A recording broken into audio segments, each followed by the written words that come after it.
You feel it, don't you? That subtle, grinding pressure in your chest? The sensation that you are running at full sprint just to stay in the exact same spot. You're working harder than your parents. You're more efficient. You're more educated. Yet the finish line keeps moving backward. You aren't crazy, and you aren't unlucky. You are trapped inside a physics experiment.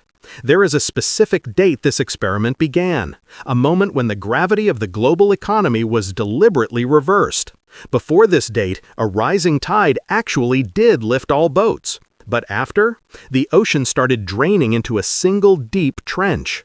To understand why you can't buy a house, why your savings dissolve like sugar in hot water, and why the world feels broken, we have to travel back to the moment the machine was turned on.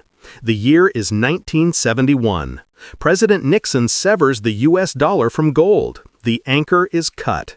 Suddenly, the government possesses a godlike power, the ability to create value out of thin air. But the real villain of this story isn't a person, it's a point in time, 1980. This was the year the Great Divergence began. Before 1980, the American economy was a solid block. Productivity and wages grew together. They were twins. But in 1980, the twins were separated. The architect of this era wasn't a single politician, but a new philosophy, the centrifuge. The goal was simple: spin the economy so fast that the heavy elements, assets, stocks, property, would be forced outward to the top 1%, while the lighter elements, your labor, your time, your wages, would be crushed in the center. In 1980, the top 1% held 7% of the nation's wealth, a slice. Today, they hold 32%, the whole pie.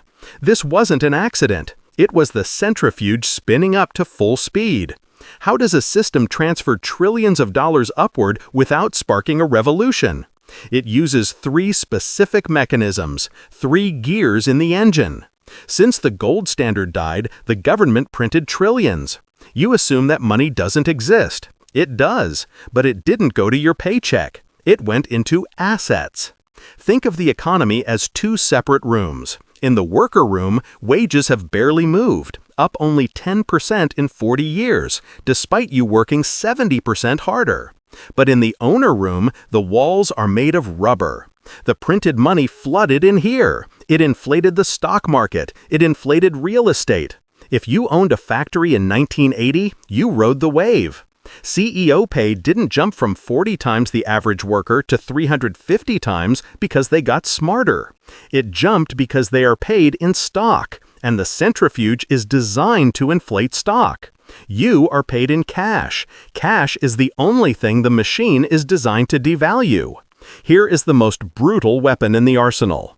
The cost of money changes based on who you are. If you are wealthy, you have collateral. You enter the VIP room. You borrow at 3%. You buy a building that grows at 5%. You get paid to be in debt. It is a mathematical, infinite money glitch. If you are poor, you have no collateral. You enter the slaughterhouse. You borrow at 12% for a car to get to work. You borrow at 23% for a credit card to fix your heat. The rich use debt as a ladder. You are forced to use debt as a shovel. You are digging a hole to pay the interest that becomes the rich man's profit. You think taxes are about funding roads and schools? Wrong. The tax code is a filter. You earn money through labor, the filter catches you. 30% gone. Income tax.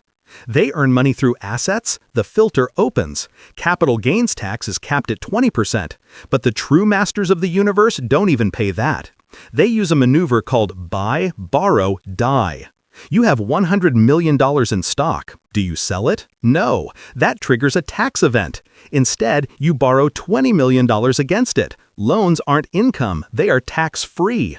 You live like a king on borrowed cash, pay zero tax, and when you die, the cost basis resets. Your heirs sell the stock tax-free, pay off the loan, and keep the empire. The effective tax rate of a billionaire is often lower than their secretary.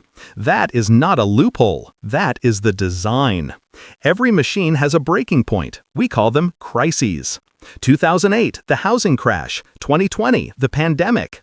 You would think a crash would destroy the wealthy. After all, they own the assets. But the centrifuge is adaptive. It feeds on chaos. In 2008, the banks lit the world on fire.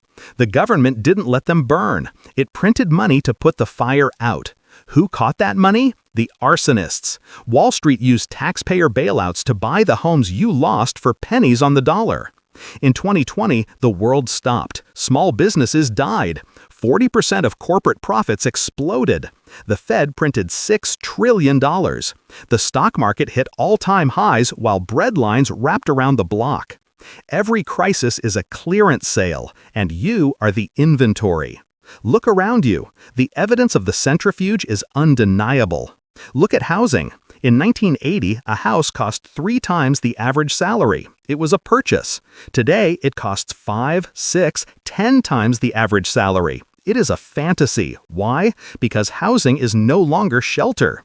It is a speculative asset class for hedge funds looking for a place to park cheap debt. We are drifting back toward the Gilded Age.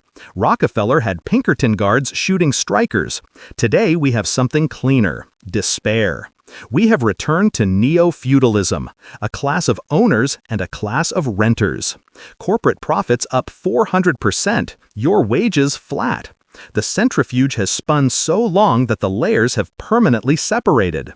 So, what do you see when you look at a skyscraper now? Do you see success, or do you see a monument to extracted value? The lesson is harsh, but you need to hear it. Labor is a losing bet. In this system, you cannot work your way to freedom. The velocity of money printing will always outpace the velocity of your promotion. Capital benefits from inflation. Labor is eaten by it. Capital moves instantly. Labor is stuck in place. If you want to survive the centrifuge, you must stop trying to be the best worker in the factory. You have to buy a piece of the factory. You must acquire assets. You must understand that the game is rigged and then play by the real rules, not the ones they teach you in school. The wealth gap isn't a market failure. It is the system working exactly as intended. History shows us that these eras only end in 2 ways: collapse or reform. The centrifuge is spinning faster than ever. Which ending do you think we're heading for? Subscribe. I'll help you see the patterns before the crash.